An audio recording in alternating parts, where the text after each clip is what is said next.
எங்கும் எல்லாவுமாக நிறைந்திருக்கின்ற இறை அருளையும்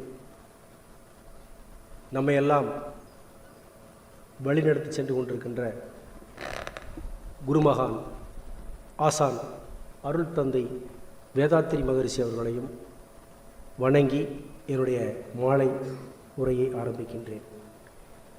இங்கே குழுமியிருக்கின்ற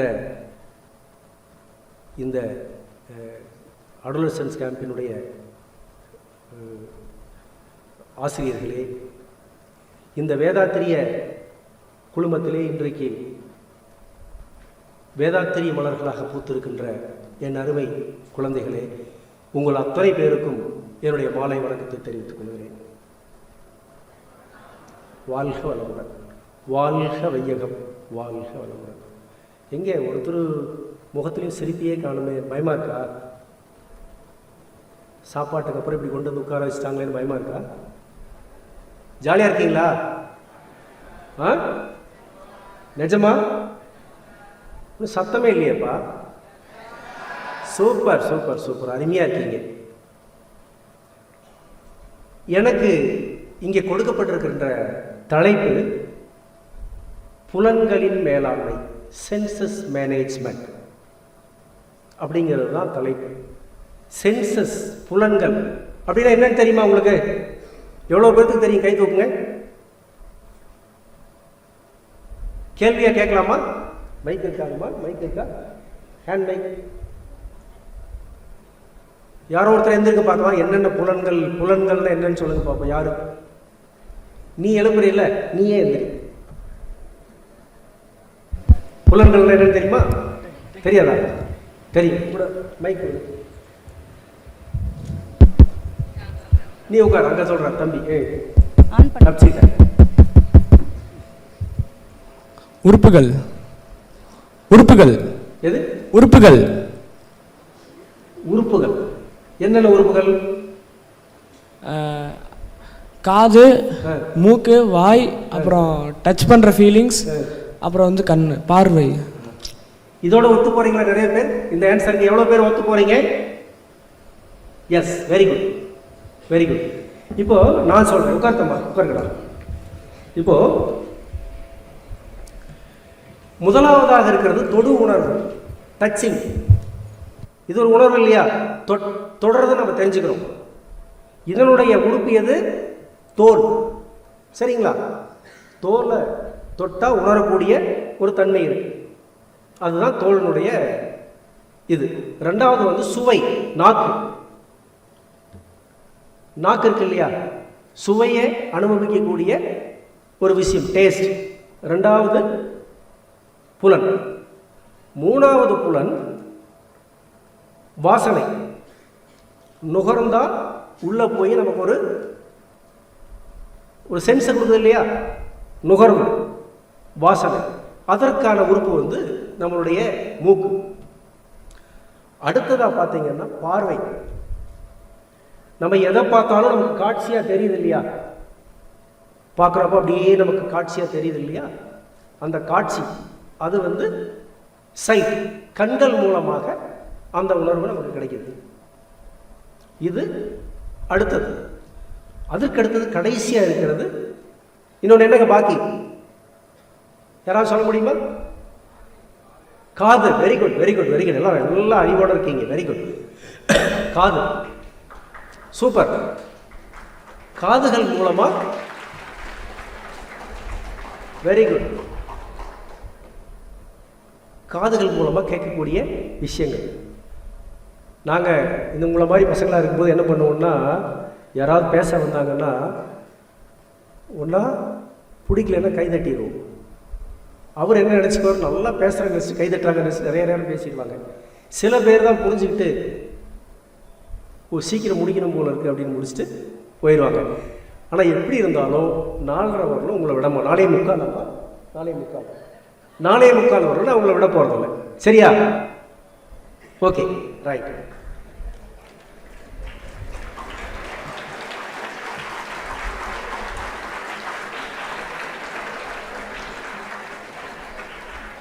இந்த கைதட்டல் இந்த கைதட்டல் நான் 4:45 உரையை முடிப்பதற்கான கைதட்டல்.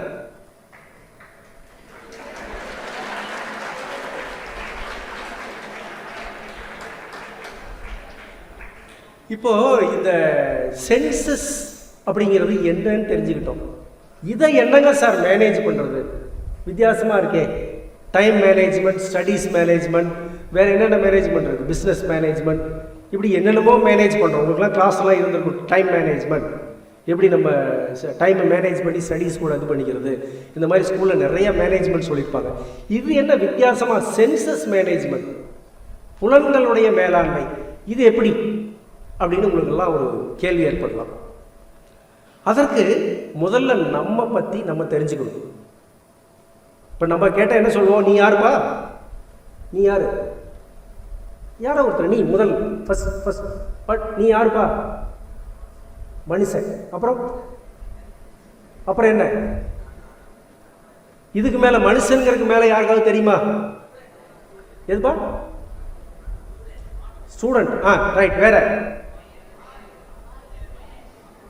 அப்பாவுக்கு பையன், அந்த டீச்சருக்கு ஸ்டூடெண்ட்டு, இந்த அம்மாவுக்கு பையன், இந்த குடும்பத்திலிருந்து வந்த பையன், இந்த ஸ்கூலில் படிக்கிற பையன், இப்படி நம்மளை பற்றியான டெஃபினேஷன் சொல்லிக்குவோம்.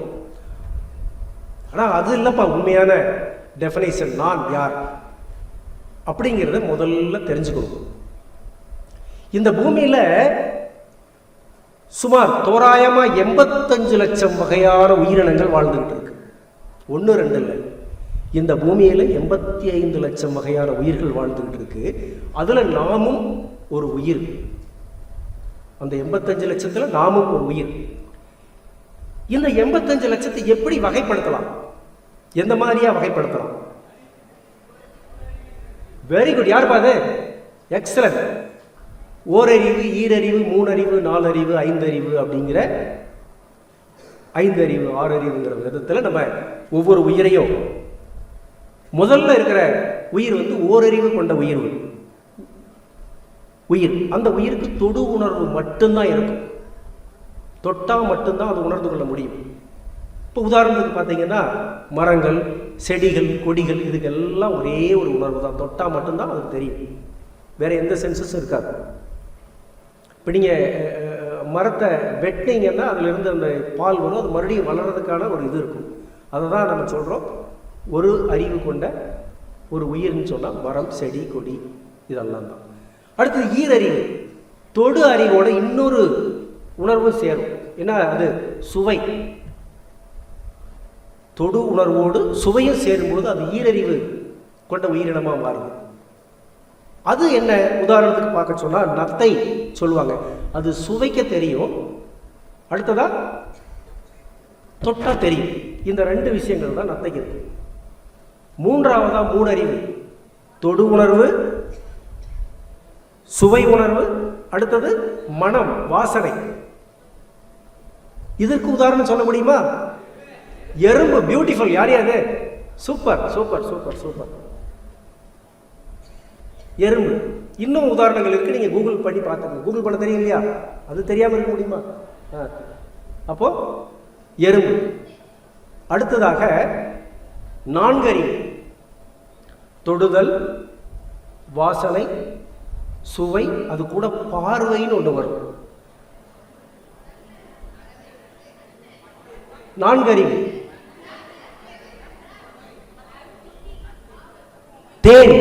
தேனி, ஈ, இதுகள்லாம் 4 அறிவு கொண்ட அந்த மாதிரியான வகைகள் எல்லாமே 4 அறிவு கொண்ட உயிர்கள். 5 அறிவு அப்பா பயங்கர பிரில்லியண்டா இருக்கீங்க எல்லாருமே. பறவைகள், விலங்குகள் கூட இதுவும் சேர்ந்துடும். எது? சப்தமும் சேர்ந்துடும். இந்த 5 அறிவு கொண்ட விலங்குகள், பறவைகள், இதை 5 அறிவு கொண்ட உயிரினங்கள்னு சொல்றோம். இப்போ கடைசியா 6வது அறிவு கொண்ட உயிர் மனிதன்.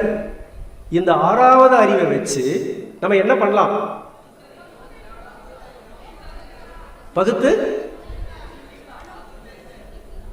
பகுத்தறியலாம், சிந்திக்கலாம், என்னன்னு சொல்லி டிசிஷன் எடுக்கலாம். இதையெல்லாம் பண்ணக்கூடியது தான் 6வது அறிவினுடைய வேலை.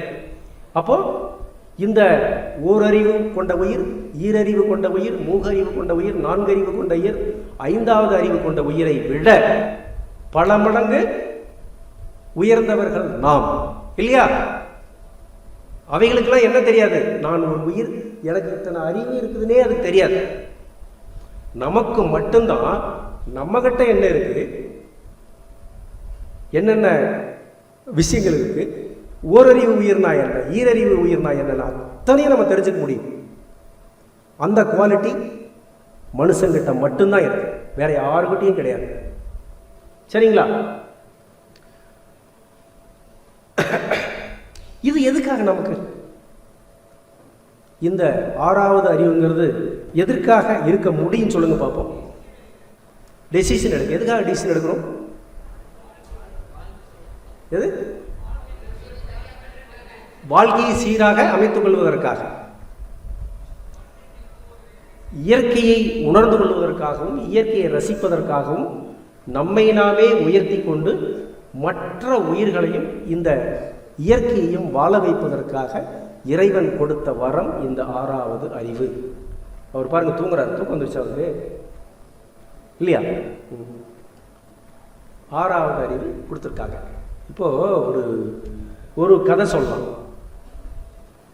அவை பாட்டி சொல்லுவாங்க, அரிது அரிது மானிடராய் பிறத்தல் அரிதுன்னு சொல்லியிருப்பாங்க. மானிடராய் பிறத்தல் அவ்வளவு பெரிய விஷயம்னு சொல்லி அவை பாட்டி சொல்லியிருப்பாங்க. ஒரு கதை சொல்றோம், கதை தான், இதில் லாஜிக்லாம் தேடக்கூடாது. இது எப்படி இப்படி நடக்கும்னு என்ன கேட்டீங்கன்னா நான் சொல்ல முடியாது. இது கதை. என்னது கதை? ஒரு கிராமம், ஒரு சின்ன கிராமம், படிப்பறிவு இல்லாத மக்கள் இருக்கக்கூடிய ஒரு கிராமம், ஒரு ட்ரைபல் வில்லேஜ்னு வச்சுக்கோங்களேன். அங்கே ஒரு நாள் ஒரு சிறிய விமானம் வந்து தரையிறங்கியது. ஒரு சின்ன விமானம் அங்கே வந்து தரையிறங்கியது. ரொம்ப சின்ன விமானம், குட்டி விமானம். அதை போய் அந்த கிராம மக்கள்லாம் வேடிக்கை பார்க்குறாங்க. சுற்றியும் வேடிக்கை பார்க்குறாங்க, சுற்றி சுற்றி வர்றாங்க. டயர் இருக்குது, முன்னாடி இறக்கைகள் இருக்குது. ஒரு சின்ன விமானம் எப்படி இருக்குமோ அதை பார்க்குறாங்க. ஒரு கொஞ்ச நாட்களுக்கு அதை சுற்றி சுற்றியே வருகிறார்கள். அதில் ஒருத்தனுக்கு ஐடியா வந்தது, இது என்னப்பா இப்படி இருக்கே, நம்ம ஏதாவது பண்ணலாமே அப்படின்னு சொல்லிட்டு போனான். அவனுக்கு யோசனை வந்த உடனே போய் 2 எருது மாடுகளை பிடிச்சிட்டு வந்தான். எப்படி வண்டி மாடுகளை கட்டி ஓட்டுவோமோ அதே மாதிரி அந்த விமானத்தை கட்டி ஓட்டிட்டு போனோம். ஊர் ஊராக சுற்றிட்டு வந்தாங்க. அப்புறம் கொஞ்ச நாளாக அதில் கதவு இருந்தது, திறந்தாங்க, அதில் ஏறி உட்காந்தாங்க. ஹாயாக உட்காந்துக்கிட்டு எல்லாருமே ஜாலியாக என்ஜாய் பண்ணாங்க. வண்டி போல் அதை ஓட்டிகிட்டு வந்தாங்க, மாட்டில் கட்டிக்கிட்டு வந்தாங்க, கிராமம் பூரா ஓட்டிகிட்டு வந்தாங்க. இது சரியானு பார்த்தா அடுத்தது இன்னொருத்த ஒரு சுட்டி உங்களை மாதிரி ஒரு பையன் உள்ளே போகிறான். சயின்ஸ் ஸ்டூடெண்ட்லாம் யார் யார்? இந்த மாதிரி உங்களை மாதிரி ஒரு சயின்ஸ் ஸ்டூடெண்ட் உள்ளே போனான். விமானத்துக்குள்ளே போய் அப்படியே அதை இதையும் திருவின உடனே அந்த காத்தாடிகள் எல்லாம் சுழல ஆரம்பிச்சது. மெதுவாக அந்த விமானம் தரையில் ஓட ஆரம்பிச்சது. அப்புறம் அதையே பிடிச்சிக்கிட்டாங்க. உள்ளே ஏறுவாங்க, அந்த பெட்ரோல்லாம் இருக்குதா இல்லையான்னு கேட்கக்கூடாது, தான் கதைன்னு நான் முதலே சொல்லிட்டேன். அப்படியே அந்த சுவிட்சை போடுவோம், அந்த விமானம் தரையில் ஓடும். அதை என்ஜாய் பண்ணிக்கிட்டு இருந்தாங்க மக்கள். தரையில் ஓடுறது, போகிறது, வர்றது அப்படியே இருக்குது. அதுக்கப்புறம் இன்னொரு சுட்டி பையன், சயின்ஸ்லேயே எக்ஸ்பர்ட்டாக இருக்கக்கூடிய பையன் உள்ளே போனான். அவன் வேற எதையோ உபகரணங்களை பிடிச்சு அந்த திருவருக்கு ஆரம்பித்தான்.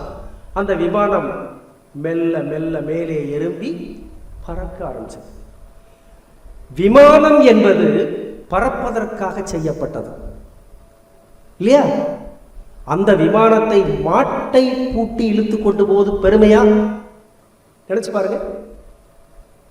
இல்லை இல்லை, என்ன பெருமை? விமானம் பறந்தால்தான் அதற்கு பெருமை. அதுபோல இந்த பிரீசியஸ் உடல், இந்த அற்புதமான மனித உடல் நமக்கு கிடைத்திருக்கிறது.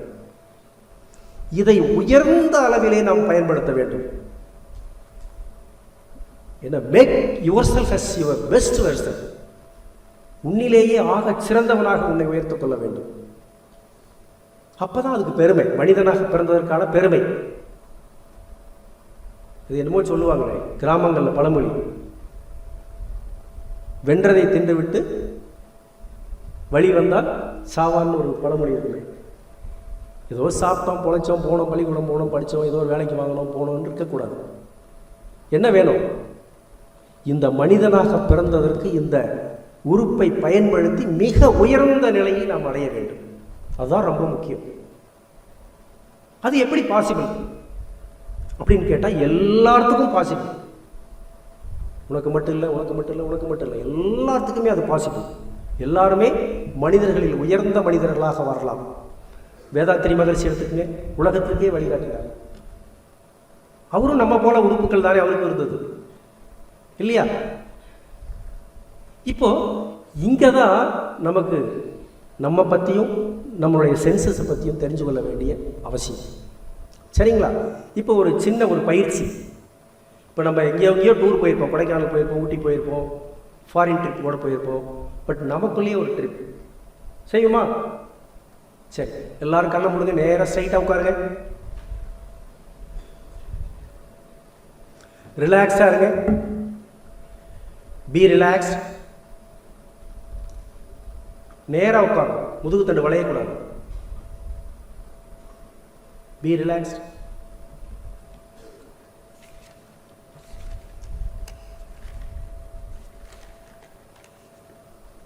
உங்க மூச்சையே கவனிங்க. உங்க மூக்கு வழியா மூச்சு உள்ள போகுது, மூக்கு வழியா மூச்சு வெளியே வருது.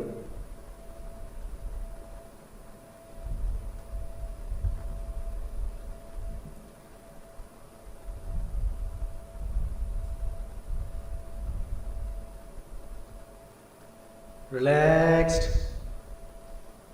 வேற எதுவுமே தெரியல, எங்கே கவனம் சென்றாலும் உங்களுடைய மூச்சை இழுத்து வந்து, உங்கள் கவனத்தை இழுத்து வந்து உங்களுடைய மூச்சிலேயே நிறுத்தவும். மூச்சு உள்ளே போகும் பொழுது உங்கள் வயிறு வெளியே வர வேண்டும். மூச்சு வெளியே விடும்போது வயிறு உள்ளே போக வேண்டும்.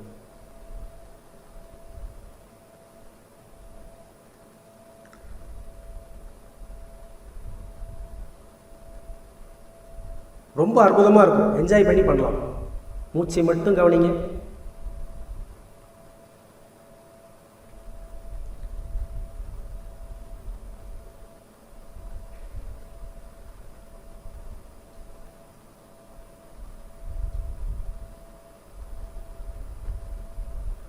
B relaxed. மூச்சை மட்டுமே கவனிங்க. எந்தவித டைட்னஸ் இருக்கக்கூடாது, அதுபோல நடக்கணும்.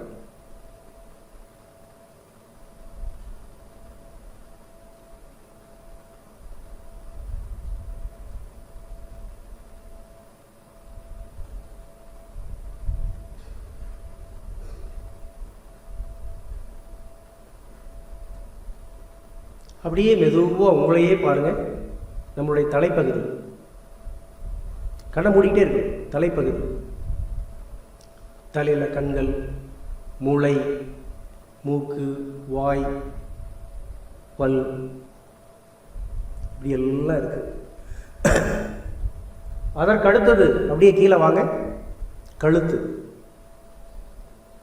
குரல் வலை, உள்ள சுவாச குழாய், அதற்கு கீழே மார்பு பகுதி, நம்மளுடைய நுரையீரல், ஹார்ட் வெசல்ஸ், இந்த மாதிரி. அதற்கு கீழே வாங்க. கல்லீரல், மண்ணீரல், கிட்னிஸ்,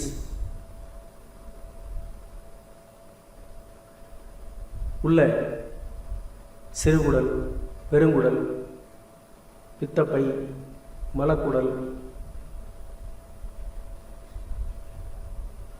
அதற்கும் கீழே வாங்க. இடுப்பு பகுதி. இடுப்பு பகுதியில் நம்மளுடைய ஜெனட்டிக்கல் ஆர்கன்ஸ், மலவாய், மூட்டு, அப்படியே கீழே இறங்க. நம்மளுடைய தொடைப்பகுதி, முழங்கால்கள், கால்கள், பாதங்கள். இங்கே உச்சந்தலையிலிருந்து உள்ளங்கால் வரையிலும் கோடான கோடி விஷயங்கள் நடந்துகிட்டு இருக்கு. ரத்த ஓட்டம் நடந்துகிட்டு இருக்கு, வெப்ப ஓட்டம், காற்றோட்டம், உயிரோட்டம், இது எல்லாமே நடந்துகிட்டு இருக்குது. நிறைய உறுப்புகள், நிறைய செல்கள் வேலை செஞ்சுட்டு இருக்கு. இதுதான் நம்மளுடைய உடல். அதற்கு அடுத்தது நமக்குள்ளே ஓடுகின்ற எண்ணங்களை பாருங்கள். எண்ணங்கள் வந்து ஏற்கனவே நம்ம பார்த்தது கேட்டது மூலயமா சேகரித்து வைத்திருந்த நினைவுகள்.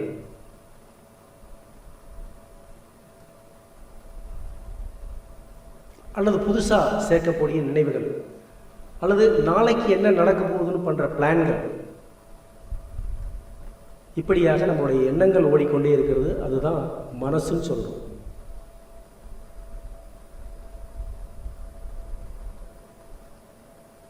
அதற்கு அடுத்தது பார்த்தீங்கன்னா நம்மளுடைய அறிவு, இன்டலெக்ட். எது சரி, எது தப்பு, எதை செய்யலாம், எதை செய்யக்கூடாது அப்படின்னு டிசிஷன் மேக்கிங் விஷயங்கள் இருக்கிற அறிவு, இன்டலெக்ட், அது இருக்கு. அது செயல்பட்டுக்கிட்டு இருக்கு. ஆக மூச்சிலிருந்து ஆரம்பித்து உடலை பார்த்து, உடலுக்கு அப்புறம் மனதை பார்த்து, மனதுக்கு அப்புறம் இருக்கின்ற அந்த அறிவை பார்த்துருக்குறோம். அப்படியே மெதுவாக கண்களை விழிச்சுக்கங்க. கண்களை விழிச்சுக்கலாம். தூங்கிட்டீங்களா? இல்லை இல்லை, நல்லா இருந்ததா இந்த டூர்? எவ்வளோ பேருக்கு பிடிச்சிருந்தது? கை தூக்குங்க. Right, very good, very good, very good, very good. அப்போ எல்லாத்துக்கும் நம்ம செயல்படக்கூடிய விஷயமா இருக்கக்கூடிய உச்ச பட்சத்தில் இருப்பது அறிவு தான்.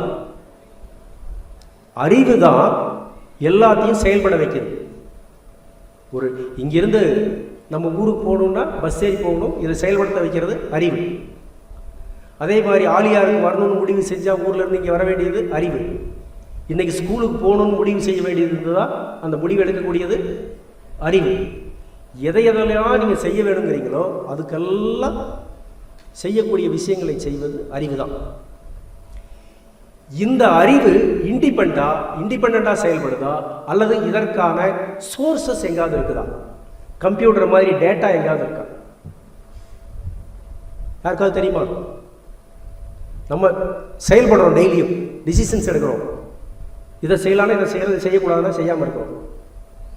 இதற்கு டிசிஷன் எடுக்கக்கூடிய விஷயங்களை இந்த அறிவு செய்யுதுங்கிறேன். இதற்கான சோர்சஸ் எங்க இருக்கு? மைண்ட். யாருப்பா சொன்னது? கை தூக்குங்க. மைண்ட். Super super. மைண்ட், நம்மளுடைய மனது தான் அதற்கான சோர்சஸ். அப்போ மனதிலே தேங்கி இருக்கக்கூடிய விஷயங்கள் என்னவோ அதை வைத்துதான் அந்த அறிவு செயல்பட முடியும். அதுதான் ப்ரோக்ராமிங். டேட்டா என்ன இருக்கோ அதை வச்சு தான் அந்த கம்ப்யூட்டரில் அவுட்புட் வரும், இல்லைங்களா? அந்த மாதிரி நம்மளுடைய மைண்டில் என்னென்ன விஷயங்கள் இருக்குதோ அதை வச்சு தான் அதனுடைய அவுட்புட் வெளியே வர முடியும். இதுதான் இயற்கை விதி. அப்போ அந்த மைண்டும் அதுக்கு ஏதாவது சோர்சஸ் இருக்கா?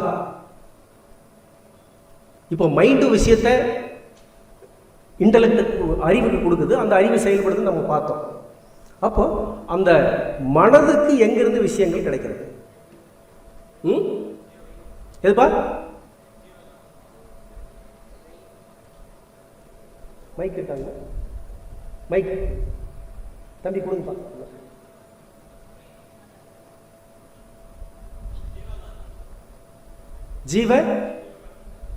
ஜீவகாந்தத்தில் இருந்து. யாருப்பா அது? ரைட். வேற எது? எக்ஸ்பீரியன்ஸ். ரைட். அப்புறம் எதுப்பா? Subconscious mind. ரைட்டு. எல்லாம் சைட்டு. எக்ஸ்பீரியன்ஸ் ஒன்று சொன்னீங்க, சப்கான்சியஸ் மைண்ட் சொன்னீங்க, ஜீவகாந்த ஆற்றல் ஒன்று சொன்னீங்க. அதெல்லாம் எங்கிருந்து வருது? ட்ரெயினா? பிரெயின்ல இருந்து வருதா? உயிர் சக்தி. எல்லாம் ஓரளவுக்கு சரிதான்.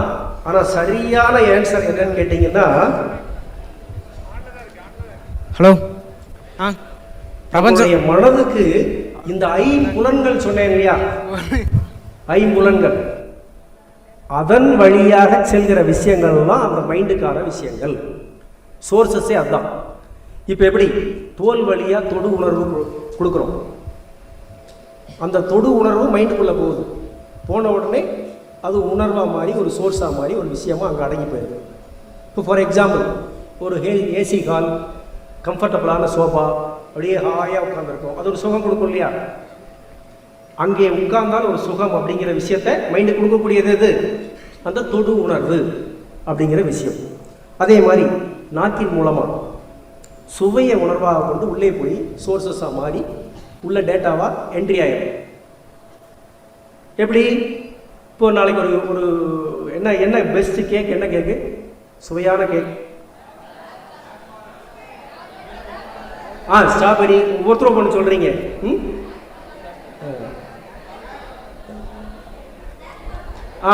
Right right right. இப்போ அந்த டிவி அட்வர்டைஸ்மெண்ட்ஸ்லாம் பார்க்குறோம் இல்லையா, அப்படியே அந்த சொட்ட சொட்ட சொட்ட சொட்ட அந்த ஃப்ரிட்ஜில் எடுத்து விட்டு அப்படியே கீழே வருது இல்லையா, அப்படியே நமக்கு நாக்கில் எச்சி வருது இல்லையா, வருதா இல்லையா? வருதில்ல. பிஸா பார்க்குறோம், அப்படியே வருதில்ல. பர்கர் வருதில்ல, சொன்னாவே ஊடுதில்ல. இது எப்படி? சென்சஸ். சென்சஸ் அதுக்கு பழக்கப்பட்டு போனதுனால அதை சோர்ஸாக எடுத்துக்கிட்டு மைண்ட் அதை வச்சிருக்குது. அதன் மூலயமா அந்த விஷயங்கள் வருது. அதே மாதிரி மூக்கின் மூலயமா இழுக்கக்கூடிய வாசனைகள் வைத்து சென்சஸ் உள்ள விஷயங்கள் கொடுக்குது. அடுத்தது கண்கள் மூலயமா பார்க்கக்கூடிய விஷயங்களை உள்ள மைண்ட் எடுத்துக்கிட்டு அதை டேட்டாவாக சோர்ஸாக வச்சுக்கிட்டு இன்டலெக்டுக்கு கொடுக்குது, செயல்படுறது.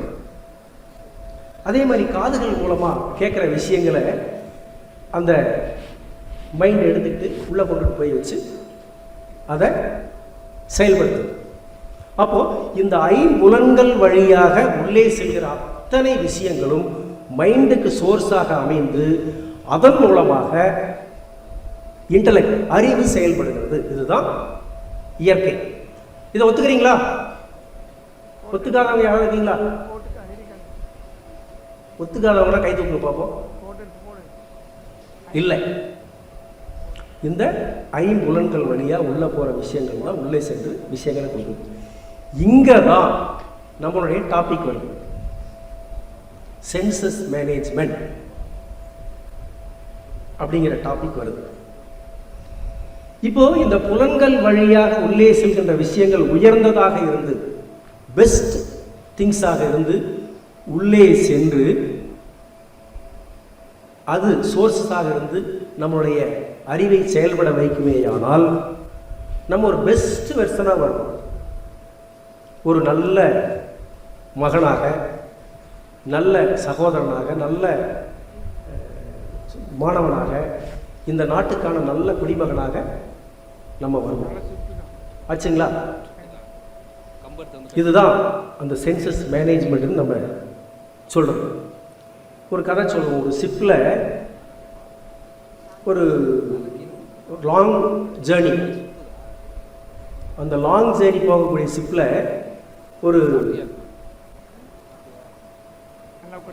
ஒரு பெரிய ஒரு யங் ப்ரொஃபஸர், ஒரு நாலேஜபிள் ப்ரொஃபஸர் அவர் போனார். 10 நாள் பயணம். அவர் வந்து என்ன சொல்லுவார்னு கேட்டிங்கன்னா, டெய்லியும் உங்களுக்கெல்லாம் ஏதாவது பாடம் எடுத்துக்கிட்டே இருப்பார். அந்த ஷிப்பில் இருந்த ஒரு கூட்டத்தில் ஒரு வயதானவர், படிக்காதவர், ஒரு விவசாயி ஆப்பிரிக்க நாட்டுக்கு போகிறதுன்னு வச்சுக்கலாம். அங்கே அவருக்கு கூலி வேலைக்காக போகிறதுக்காக போகிறார். அவரும் போய் கேட்டுட்டு ஆஹா ஆஹான்னு கேட்டுகிட்டே இருந்தார். அந்த ப்ரொஃபஸர் அந்த பெரியவரை பார்த்து, ஐயா பெரியவரே, உங்களுக்கு ஜியாலஜினா என்னன்னு தெரியுமா? இந்த புவியை பற்றிய விஷயங்கள் எல்லாம் உங்களுக்கு தெரியுமா கேட்டேன். எனக்கு தெரியாதுங்க சார், நான் எதுவுமே படிக்காதவன், காட்டு வேலை செய்யக்கூடிய, எனக்கு எதுவும் செய்ய தெரியாதுங்க சார் அப்படின்னு சொன்னார். ஸோ நீ வாழ்க்கையில் கால் பகுதியை இழந்துட்ட. என்னது?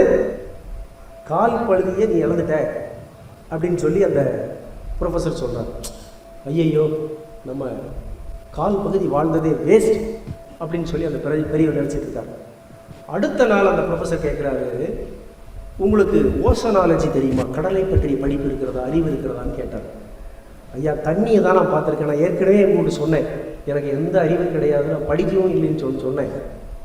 தண்ணி பார்க்குறேன், அதுதான் கடல் நினச்சிட்டு இருக்கேன், அதை பற்றிலாம் விளக்கமாக எனக்கு எதுவும் தெரியாதுங்கய்யா அப்படின்னு சொல்லி சொன்னார்.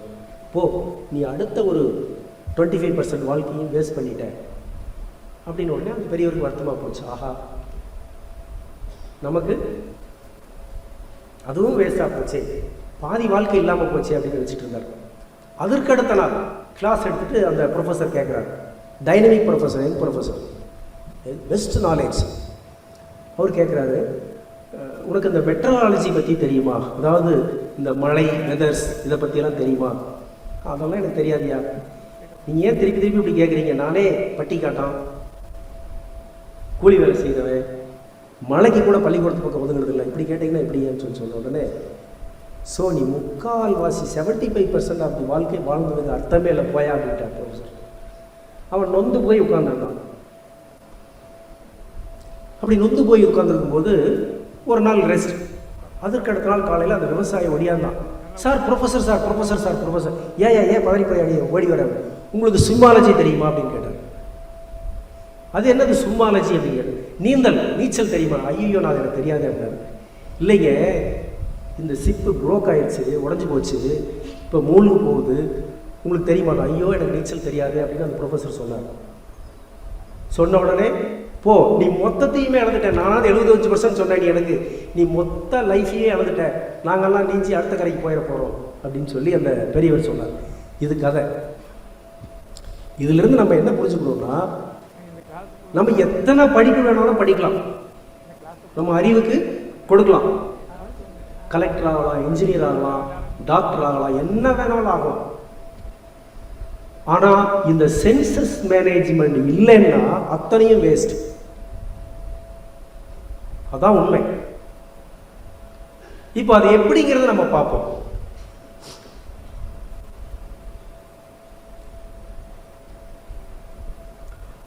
இப்போ உடம்பு இருக்கு, இதுக்கு ஒரு சென்ஸ் இருக்குது, நம்ம சொன்ன தொடு உணர்வுன்னு இருக்கும்.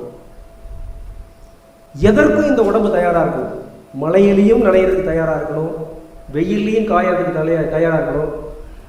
சுகமான படுக்கை இருக்கா இல்லையா அதை பற்றிலாம் கவலைப்படாமல் இந்த உடம்பு அதுலேயும் வெளியே வர்றதுக்கு தயாராக இருக்கணும். அதை விட்டுட்டு கம்ஃபர்ட் ஜோன், நல்லா படுக்க வேணும், ஏசி வேணும், சொகுசாக இருக்கணும் அப்படின்னு நினச்சதுன்னா அங்கே பிரச்சனை ஆரம்பிக்கும். இதுதான் ஃபர்ஸ்ட் சென்ஸ். இதையெல்லாம் விட்டுட்டு யார் வெளியே வர்றாங்களோ, எதற்கும் இந்த உடம்பை நான் பயன்படுத்திக் கொள்வேன் அப்படின்னு தயாராக இருக்கிறாங்களோ, அவங்க தான் தங்களை உயர்ந்த நிலைக்கு உயர்த்திக் கொள்ள முடியும். காலையில் 5 மணிக்கு எந்திரிக்கிறவங்க எவ்வளோ பேர் சொல்லுங்க, கை தூங்க. இங்க இல்லப்பா, வீட்லையும் சனி ஞாயிறுல ஒரே மாதிரி இருக்கும் டெய்லியும். அப்பா அம்மாவுக்கு ஹெல்ப் பண்றவங்க எத்தனை பேர் சொல்லுங்க காலையில?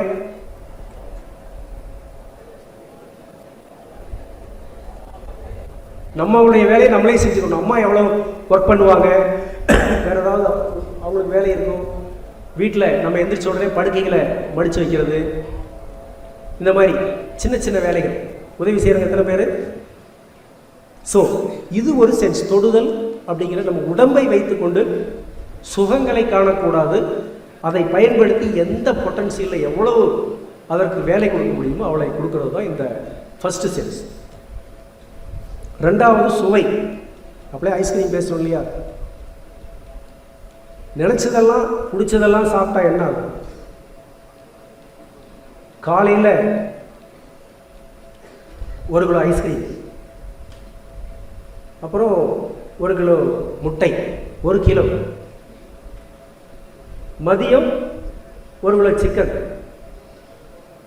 இல்லை உடம்புக்கு நல்லது புரோட்டீன் சொல்கிறாங்கல்ல, 1 கிலோ சிக்கன். மத்தியானம் ஸ்நாக்ஸ் மீன், 1 லிட்டர் பால், பாலில் தான் கால்சியம் நிறைய இருக்குல்ல. பால் நைட்டில் சிவராமன் வந்து கிளாஸ் எடுத்துருப்பாரு காலையில், டாக்டர் சிவராமன் அளவாக தானே குடிக்க சொன்னார். நைட்டு மட்டன் 1 கிலோ, அப்புறம் இடையில பிஸா, கோக்கு தாகம் எடுக்கிற சமயத்தில். இப்படியே டெய்லி செஞ்சுட்டு இருந்தா என்ன ஆகுங்க? ஹாஸ்பிட்டல் போகிறது கூட இருக்க மாட்டோம். ஆச்சா, அப்போ நம்மளுடைய சுவைங்கிறது நம்மளுடைய உடல் ஆரோக்கியத்திற்காகவும் மன தூய்மைக்காகவும் மன அமைதிக்காகவுமே இருக்க வேண்டும். அதை விட்டு சுவையை என்ஜாய் பண்றதுக்காக நம்ம பயன்படுத்தினால் துன்பங்கள் வந்தே தீரும். அதில் எந்த விதமான சந்தேகமும் இல்லை. அதுதான் நியதி, இயற்கையினுடைய நியதி. அடுத்தது வாசனை. யாராருக்கெல்லாம் நல்ல வாசனை வந்தவுடனே அந்த இடத்துல இருக்க தோன்றுகிறதோ, யாராருக்கெல்லாம் கெட்ட வாசனை வந்தவுடன் அந்த இடத்தை விட்டு விலக தோன்றுகிறதோ, அல்லது அந்த கெட்ட வாசனைக்கான காரணம் என்ன என்று கண்டறிய தூண்டுகிறதோ, அவர்கள் எல்லாம் உயர்ந்தவர்கள். அதற்காக நறுமணத்திலே மயங்கி விழுந்து விடக்கூடாது. யாராருக்கெல்லாம் இப்படி தோணுதோ, அந்த வாசனையை ப்ராப்பராக பயன்படுத்துகிறாங்களோ அவங்களுக்கு வந்து சிறந்த அந்த சென்ஸ் மேனேஜ்மெண்ட் இருக்கும். அதையும் நம்ம பார்த்துக்கணும். அடுத்ததாக பார்த்தீங்கன்னா மிக முக்கியமான ஒன்று, பார்ப்பது. எதை பார்க்கறது? இப்போ நம்ம என்ன பார்த்துட்டு இருக்கோம்? நமக்கு எது உயர்வை தருமோ, நம்மளுடைய வாழ்க்கையை எது முன்னேற்றமோ அதை பார்க்க வேண்டும். இப்போ ஃபார் எக்ஸாம்பிள் ஒரு படம் இருக்கு, நம்ம தலைவர் நடித்த படம்னு வச்சுக்குவோம். பேரெல்லாம் வேண்டாம். இப்போ ஒரு நமக்கு ரொம்ப பிடிக்குது அந்த படத்தை, உங்களை வந்து நான் என்ன பண்ணுறேன், யாராருக்கெல்லாம் உங்களுக்கு எந்த நடிகர் பிடிக்குதோ அந்த நடிகருடைய படத்தை போடுறேன். ஆனால் ஒரு கண்டிஷன், ஒரு ரூமில் வச்சு உங்களுக்கு அந்த படத்தை போடுவேன். இந்த மே மாதம் முடிய வரலும் டெய்லியும் 7 ஷோ அதே படம். சாப்பாடு மட்டும் வரும் அந்த ரூமுக்கு.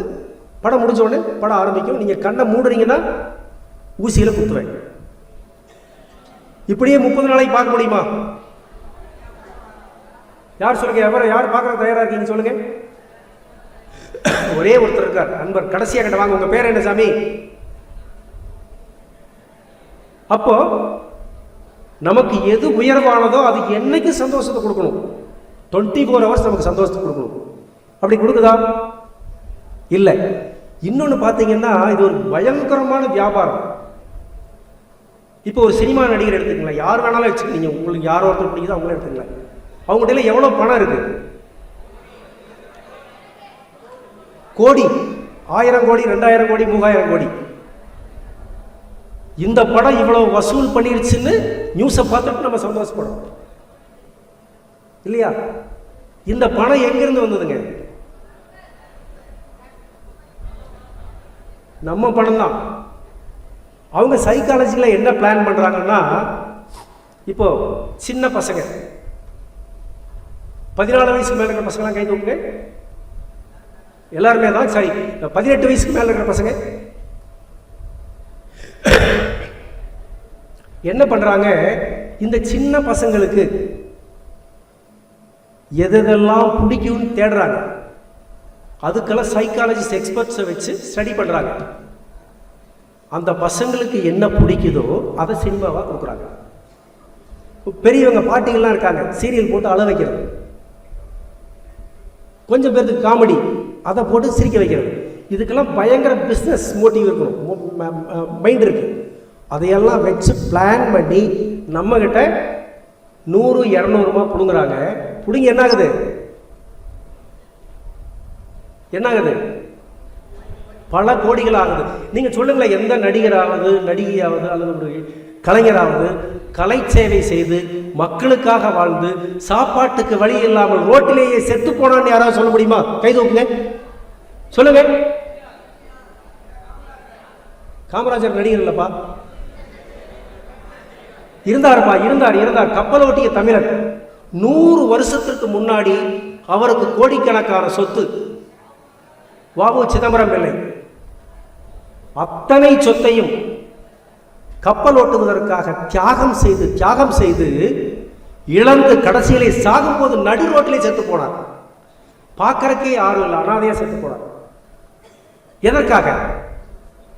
நாம் எல்லாம் உயர்ந்தவர்களாக வர வேண்டும், நம் சுதந்திரம் பெற்று நம் சந்ததிகள் வாழ வேண்டும் என்பதற்காக.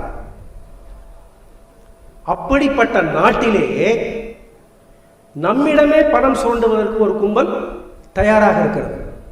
கிரிக்கெட் மேட்ச் அதே மாதிரி தான் பார்க்குறோம். இதை சொல்றதுக்காக நான் வருத்தப்படுறேன்.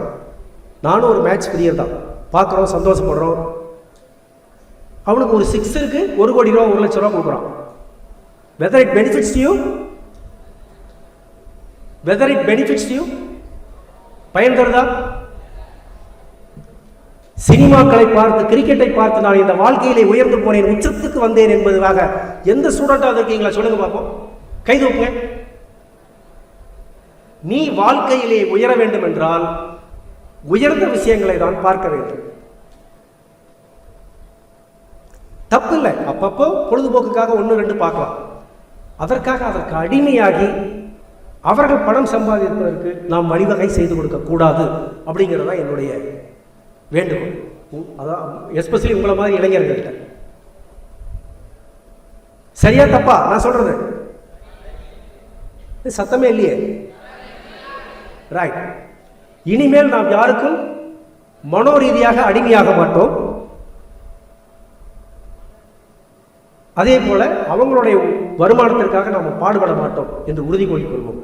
இப்போ அடுத்தது கேட்டல். காது மூலமா கேட்கறது நல்ல விஷயங்களா இருக்கும்.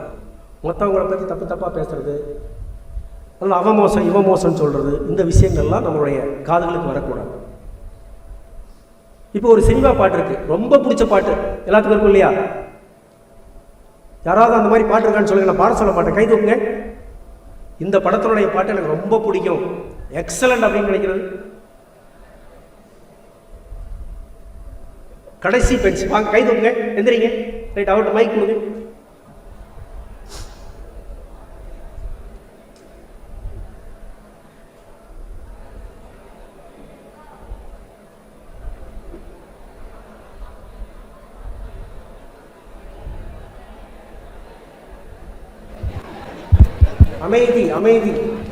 அமைதியா இருக்கும்.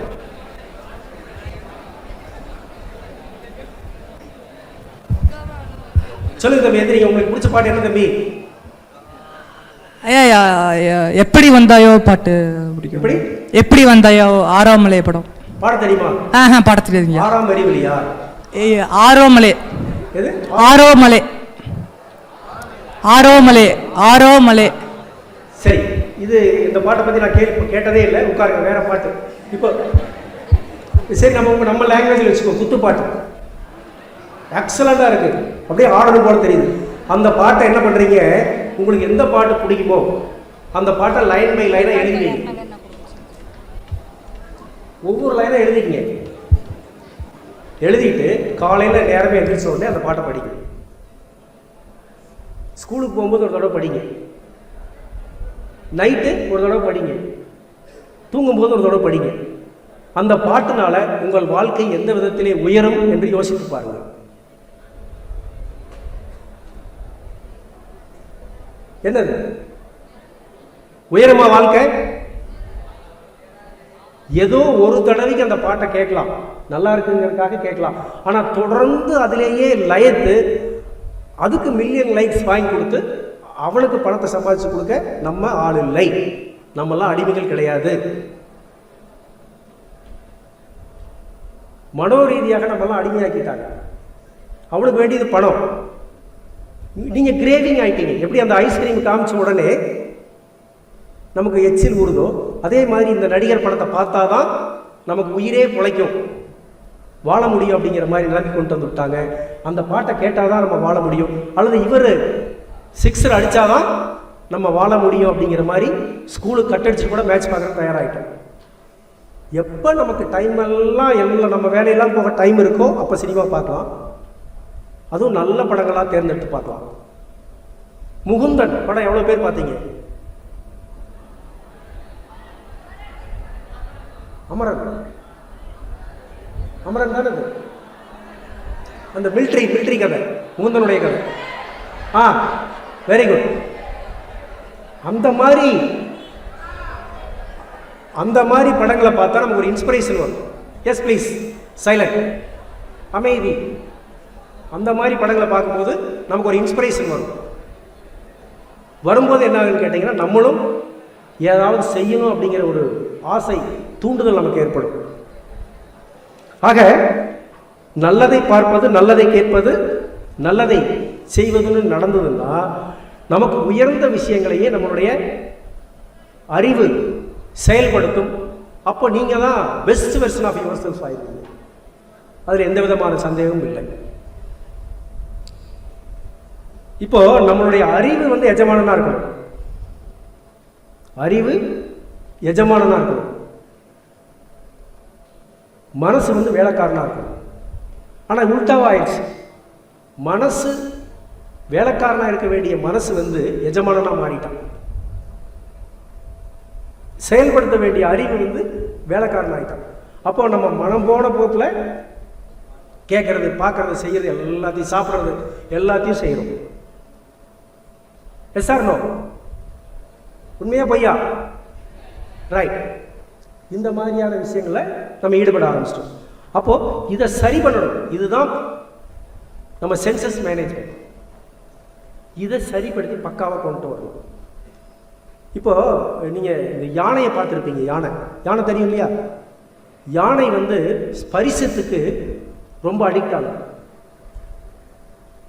எப்படியும் அதை பிடிக்க முடியாது. யானையை பிடிக்கிறதுங்கிறது பெரிய விஷயம். ஆனால் மனிதன் அதை கண்டுபிடிச்சா, அது ஸ்பரிசத்துக்கு அடிமையானதுன்னு கண்டுபிடிச்சான். ஒரு பெரிய ஃபாரஸ்டில் புலிகளை வெட்டி மேலே தலைகளை போட்டுருவாங்க. அந்த தலைகளை பார்த்த உடனே அந்த யானைக்கு அந்த உடம்பு பூரா அப்படியே ஒரு அந்த என்னது உலுக்கி விட்ட மாதிரி ஆகி போயிடும். படுத்து பெறலும்னு ஆசை வந்துடும்.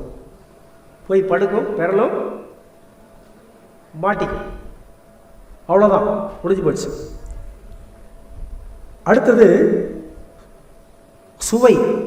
மீனை பாருங்க, ஒரு சின்ன வண்டை தூண்டில்ல போட்டு உள்ளே போடுறான். அந்த இதில் வச்சுட்டு உள்ளே போடுறான் தூண்டில்ல. மீன் என்ன பண்ணுதுங்க? ஆசையாக ஓடி வந்து அந்த புழுவை பிடிக்குது. என்ன ஆகுது? மாட்டிக்குது, சுவையில் மாட்டிக்குது. அதே மாதிரி நறுமணம். இந்த வண்டுகள் இருக்கு இல்லையா, அந்த மலர்களுடைய அந்த வாசனையில் மயங்கி போய் அப்படியே அந்த பூக்குள்ள உள்ளே போகும். உள்ளே போன உடனே மேல் இதழ்கள்லாம் மூடி போயிடும். அப்படி மூடும்போது என்ன ஆகும்? செத்து போயிடும். அடுத்தது விட்டில் பூச்சி. இந்த விவசாயிகள்லாம் செய்வாங்க. தோட்டத்தில் பயிர் செய்யும்போது விவசாயிகள் எவ்வளோ பேர் இருக்கீங்க? தோட்டத்தில் விட்டில் பூச்சிகள்லாம் வரும்போது என்ன பண்ணுவாங்கன்னா, ஒரு விளக்கு வெளிச்சத்தை வைப்பாங்க. அதில் ஒரு எண்ணெயை வச்சுருவாங்க. இந்த பூச்சி என்ன பண்ணும்? அப்படியே பறந்து பறந்து பறந்து பறந்து போய் அந்த வெளிச்சத்துக்கு மயங்கி அதில் போய் விழுந்து செத்து போயிடும். அடுத்ததான் ஓசை. மான். அந்த மான் என்ன பண்ணுது? அந்த வேடன் எங்கே மான் இருக்குதுன்னு பார்ப்பான். அவனுக்கு தெரியாது. அந்த அம்பை இழுப்பான். ஒயின்னு ஒரு சவுண்டு வரும். அந்த ஓசைக்கு மயங்கிய மான்கள் ஓடி வந்து வேடனுடைய அம்பிலே சிக்கி செத்து போகும். அந்த மாதிரி யார் என்ன செய்தாலும், நம்மை அடிமையாக்கினாலும், மனோரீதியாக அடிமையாக்கி நம்மை சுவை, மனம், கேட்டல், பார்த்தல் இந்த விஷயங்களை அடிமையாக்கி நம்மிடம் சம்பாதிப்பதை தடுத்து நம்மை நாம் உயர்த்தி கொள்ள வேண்டும் என்றால் இந்த சென்சஸ் மேனேஜ்மெண்ட் ரொம்ப ரொம்ப அவசியம். இதை உணர்ந்துக்கணும். ஒவ்வொரு சென்ஸும் உணர்ந்துக்கணும். இந்த மாதிரி சென்சஸை மேனேஜ் பண்ணிங்கன்னா, மேனேஜ் பண்ணி பக்காவாக வச்சுருந்தீங்கன்னா, நீங்கள் தான் உங்கள் வீட்டுக்கு மிகச்சிறந்த பிள்ளை. அப்பா அம்மா கொண்டாடுவாங்க. இதெல்லாம் யார் யார் விரும்புகிறீங்க? அப்பா அம்மா கொண்டாடுவாங்க. அக்கம் பக்கத்து வீட்டுக்காரர்லாம் பொறாமப்படுவாங்க, இப்படி ஒரு பிள்ளை எனக்கு இல்லையே அப்படின்னு ஏங்குவாங்க. உங்கள் பிரதர் சிஸ்டர்ஸ்லாம் சொல்லுவாங்க, இப்படி ஒரு பிரதர் சிஸ்டரை நம்ம வாங்கினதுக்கு எவ்வளோ சந்தோஷப்படணும் அப்படின்னு நினைப்பாங்க. அதே மாதிரி உங்கள் டீச்சர்ஸ் எல்லாம் பிரமாதம், இப்படி ஸ்டூடெண்ட்ஸுக்கு நான் சொல்லித்தரேனே, டீச்சர் ஆனவருடைய பெருமை இப்போ தான் எனக்கு கிடைச்சிருக்குன்னு நினைப்பாங்க. அடுத்தது சமுதாயம், இந்த மாதிரி குழந்தைகள் இந்த நாட்டுக்கு வேண்டும்னு நினைப்பாங்க. அப்படி இருந்தால் தான் மிகச்சிறந்த உயர்ந்த மனிதர்களாக நீங்கள் வர முடியும்.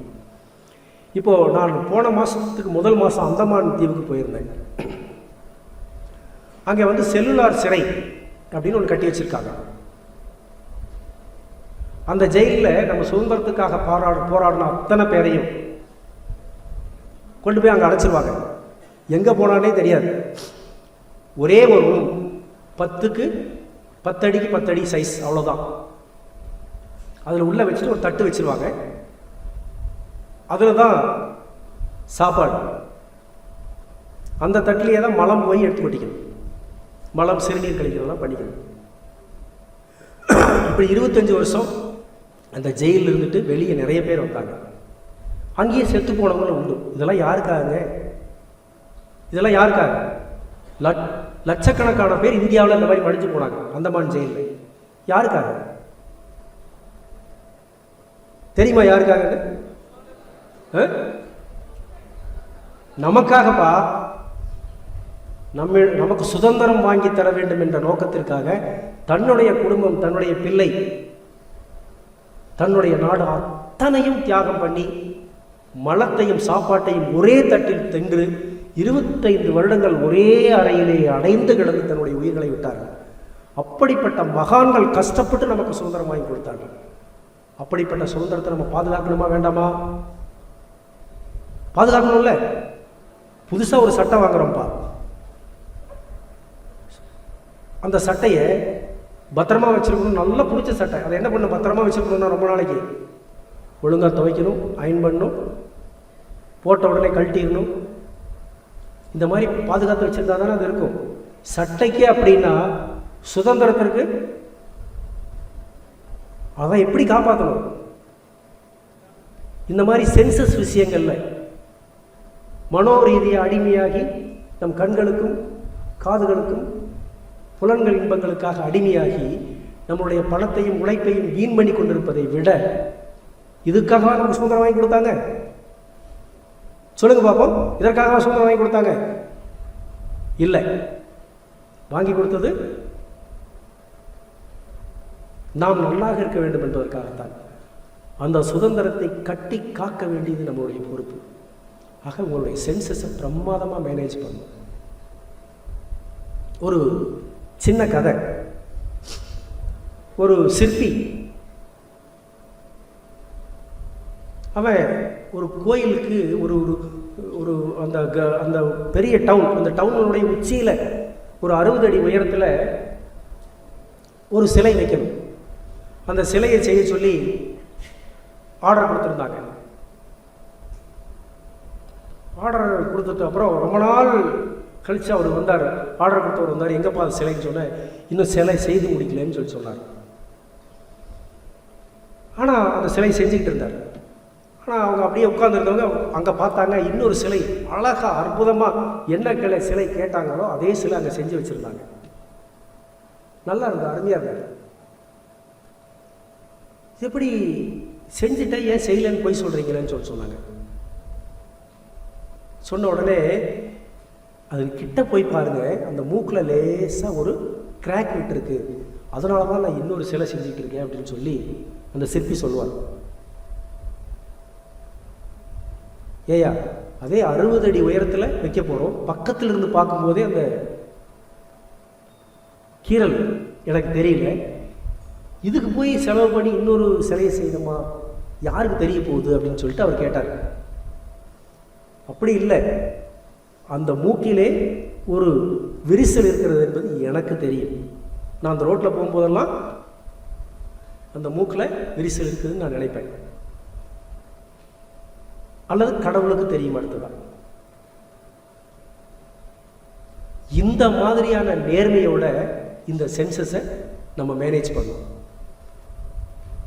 நம்ம புத்தகத்துக்குள்ளே செல்ஃபோனை வச்சு படம் பார்க்கறது அல்லது யாரும் வீட்டில் இல்லாத போது பார்க்குறதுலாம் யாருக்கு நல்லது? அப்பா அம்மாவை ஏமாத்துறோமா? இல்லையே. யாரை ஏமாத்துறோம்?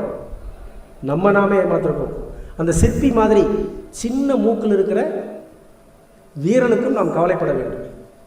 இப்படியாக நம்மளுடைய சென்சஸை மேனேஜ் பண்ணால் நீங்கள் தான் வருங்காலத்தினுடைய தூண்கள். இந்த தேசத்தை ஆளலாம். எந்த துறையிலையும் எல்லாருமே போய் ஆட்சி ஆள முடியும்னு நான் சொல்ல வரல.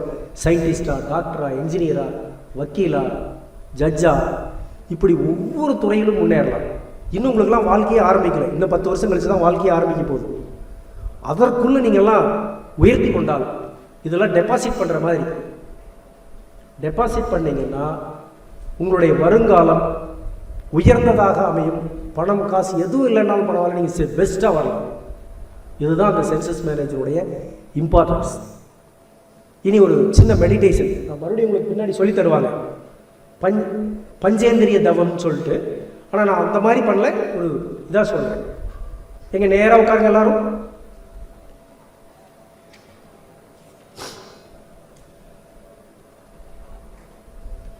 கண்களை முடிங்க. நேராக உட்காரணும். உங்கள் மூச்சு காற்றை மட்டுமே கவனிங்க.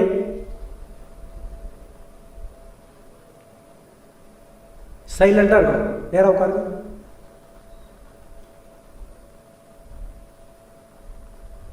மூச்சு காற்றை மட்டுமே பாருங்க. முதுகு தண்டு வளையக்கூடாது. நேராக இருக்கணும்.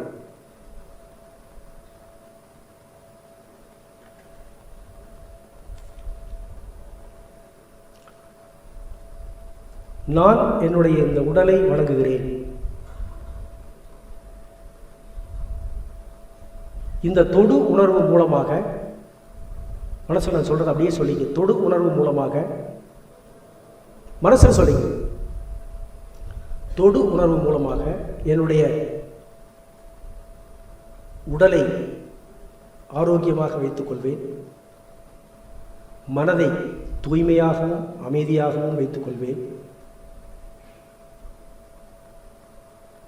என்னை உயர்ந்தவனாக உயர்த்தி கொள்வதற்கு இந்த தொடு உணர்வை நான் இன்று முதல் பயன்படுத்துவேன்.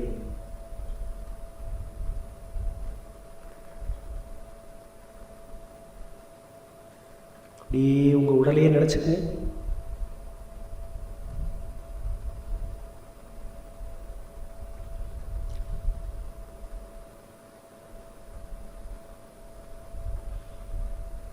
என் நாக்கின் மூலமாக சுவை உணர்வு எனக்கு கிடைக்கிறது.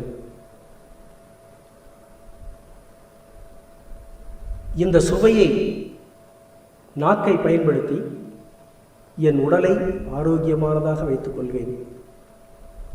என் மனதையும் தூய்மைப்படுத்திக் கொள்வேன்.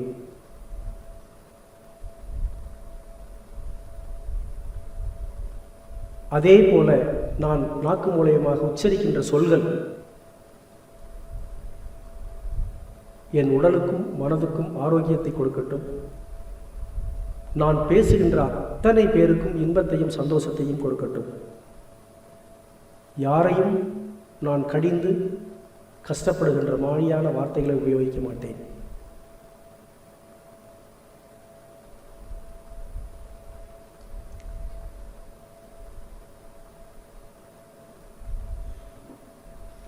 நான் சுவாசிக்கின்ற ஒவ்வொரு வாசனையும் எனக்கு நன்மையே தேடித்தரட்டும். தீய வாசனைகளை என்னை விட்டு ஒதுக்கி விடுவேன். நல்ல வாசனைகளையே ஏற்றுக்கொள்வேன். என் உடலையும் மனதையும் தூய்மைப்படுத்தக்கூடியதாக அது அமையுமாக. மூக்கின் மீது கவனம் வைப்போம்.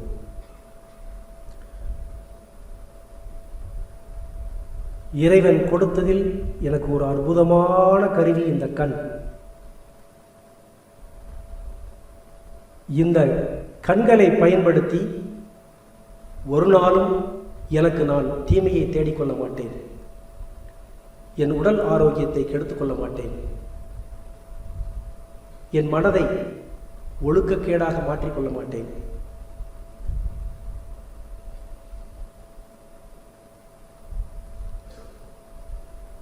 அடுத்ததாக என்னுடைய காதுகள். காதுகள் மூலமாக நான் கேட்கின்ற ஒளி எனக்கு உயர்வை தரட்டும்.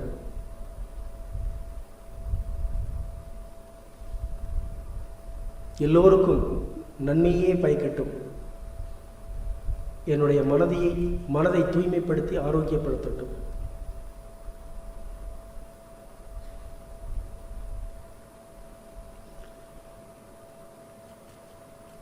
இப்படியாக என் ஐம்புலன்களையும் நான் மேலாண்மை செய்து என் உடலை ஆரோக்கியப்படுத்திக் கொள்வேன், மனதை ஒழுக்கப்படுத்திக் கொள்வேன். நான் எனக்கும் பிரயோஜனமாக, என் பெற்றோர்களுக்கும் பிரயோஜனமாக, என்னை சார்ந்தவர்களுக்கும் பிரயோஜனமாக, இந்த சமுதாயத்துக்கும் பிரயோஜனமாக ஒரு அற்புதமான வாழ்க்கையை நான் வாழ்வேன். இறைவன் கொடுத்த இந்த உயிர், இந்த உடல் என்னை ஒரு உயர்ந்த நிலைக்கு எடுத்துச் செல்லும். இந்த ஐம்புலன்களின் மேலாண்மை மூலமாக.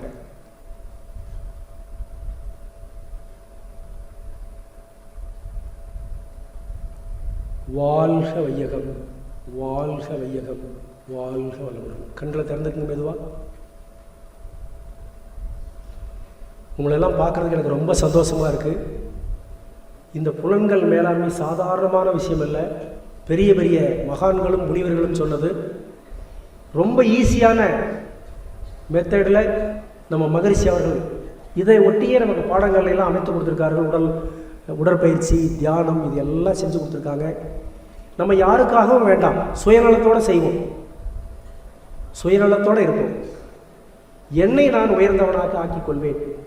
என்னால் என்னை சார்ந்தவர்களும் என் குடும்பமும் இந்த சமுதாயமும் பயன்பெறட்டும் என்பது மட்டுமே என்னுடைய நோக்கம் என்று நினைத்துக் கொள்வோம்.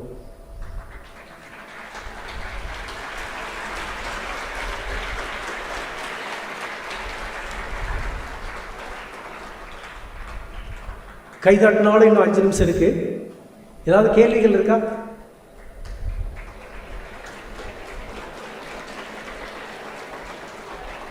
கேள்விகள்?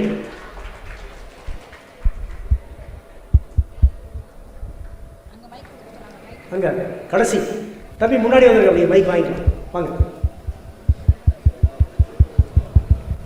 ஒரு 5 நிமிஷம் இருக்கு. கேள்விகள் கேட்பவர்கள் 5 நிமிஷத்துக்குள்ள கேளுங்க.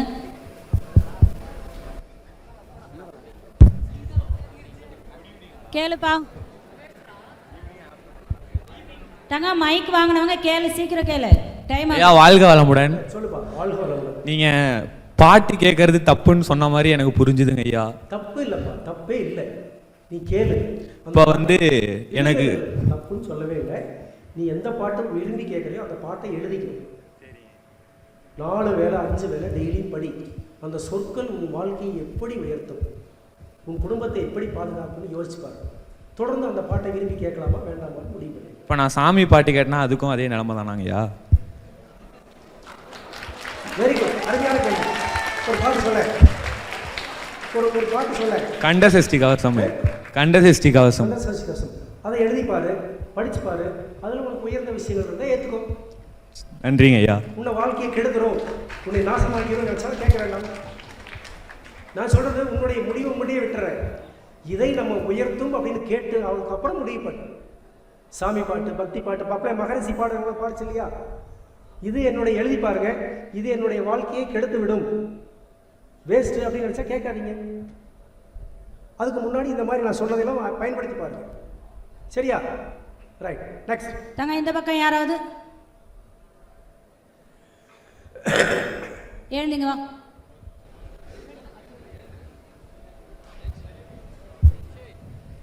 ஐயா வாழ்க வளமுடன். வாழ்க வளமுடன். சொல்லுப்பா, உன் பேர் என்னப்பா? சொல்லுங்க. முராரி. சொல்லுங்க சொல்லுங்க. ஐயா நீங்கள் பெரிய காலேஜில் எல்லாம் படிச்சிருக்கீங்க, பிஹெச்டிலலாம். உங்களோட எக்ஸ்பீரியன்ஸ், நீங்கள் படித்தது எப்படி முன்னேற்றம் ஆச்சு உங்களுக்கு, அதை பற்றி?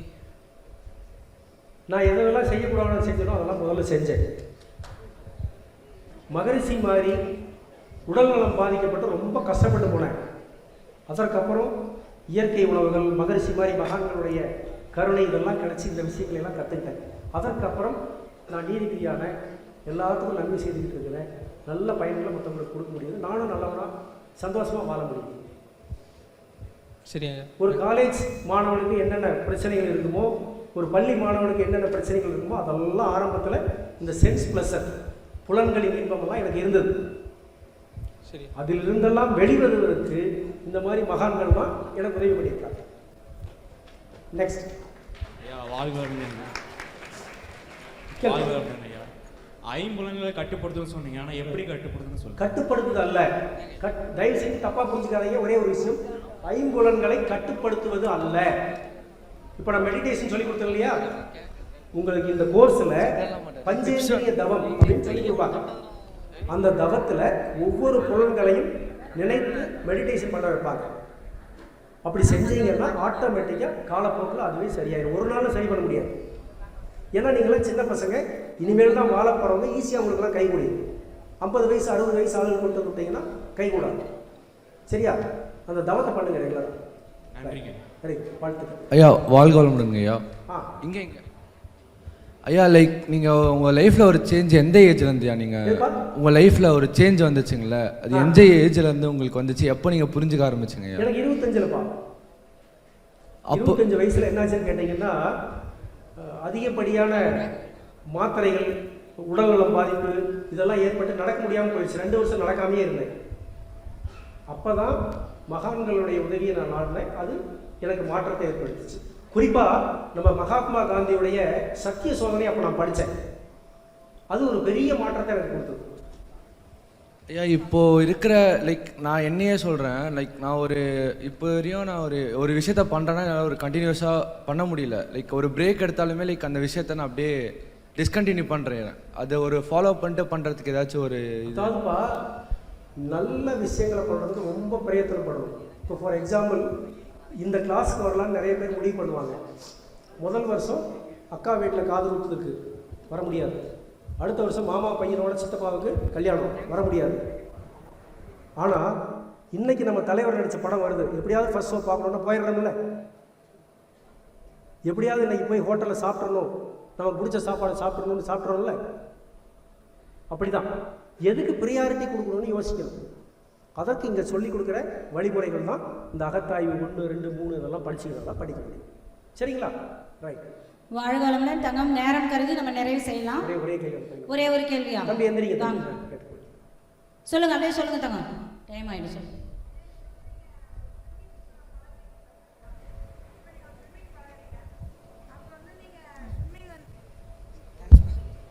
ஐயா, இப்போ வாழ்க வளமுடன் ஐயா. நீங்கள் வந்து ஒரு ஸ்விம்மிங் பழகுறீங்க. இப்போது வச்சுக்கோங்க, நீங்கள் ஒரு ஸ்விம்மிங் பழகுறீங்க. அப்போது ஒரு வாத்தியார்கிட்ட போய் நீங்கள் கேட்குறீங்க. அது இல்லாமல் நீங்கள் வீட்டுக்கு வந்து அதில் என்ன பண்ணலாம், என்ன பழகலான்னு நுணுக்கத்தெல்லாம் கற்றுக்குறீங்க. அப்போது நீங்கள் வந்து அதை பழகுறீங்கிறனால அதை நீங்கள் பார்த்துக்கிட்டே இருக்கீங்கல்ல. அப்போ இப்போ நான் வந்து ஒரு படம் எடுக்க போகிறேன், இல்லை அதை நான் வந்து ஒரு ஸ்டோரி ரைட் பண்ண போகிறேன்னா, அப்போ நான் படம் பார்த்துக்கிட்டு இருக்கலாம்லங்க ஐயா? ஸ்டோரி பார்க்கணும். அந்த ஸ்டோரி ஒரு நிமிஷம். இந்த மகாத்மா காந்தியோட சுயசரிதம் படித்தவங்க எத்தனை பேர் கை தூக்கு? அவர் தான் நமக்கு சுதந்திரத்தையே வாங்கி கொடுத்தார். நீ படிச்சிருக்கியா மகாத்மா காந்தியோட சுயசரிதை? இல்லைங்கய்யா, வாய்ப்பு கிடைக்கல. புக்கு கிடைக்கலங்கய்யா. ஃப்ரீ வெர்ஷனாகவே கொடுக்குறாங்க, கதர் கடையில் ஃப்ரீயாக கொடுக்குறாங்க. 25 ரூபா தான் ஒரு புக்கு. ஏன் படிக்கல? பக்கத்தில் புக் ஸ்டோர் இல்லைங்கய்யா. மகாத்மா காந்தி பற்றி கேள்விப்பட்டிருக்கியா? மகாத்மா காந்தி பற்றி கேள்விப்பட்டிருக்கியா? கேள்விப்பட்டிருங்கய்யா. கேள்விப்பட்டிருக்கியா? என்ன கேள்விப்பட்டிருக்க? அவர் ஒரு அஹிம்சை வழியில் போய் போராடினவருங்கய்யா. நமக்கு மகாத்மா காந்தியை பற்றி என்ன கேள்விப்பட்டதோ அதே மாதிரி உனக்கு கிடைக்கின்ற கதையில், சினிமா கதையில் உன்னுடைய உடலையும் உயிரையும் உயர்த்தி இந்த சமுதாயத்திற்கு உன்னை ஒரு உயர்ந்தவனாக ஆக்கிவிடும். உன் பெற்றோர்கள் சந்தோஷப்படுவார்கள், இந்த சமுதாயமே அதனால் எழுந்து ஓங்கும். அப்படிங்கிற மாதிரி ஒரு நிலைமை வந்து அந்த படத்தை பார்க்கலாம். தப்பே, நானே டிக்கெட் வாங்கிட்டேன், பாரு. ஓகேங்க ஐயா. ரைட்.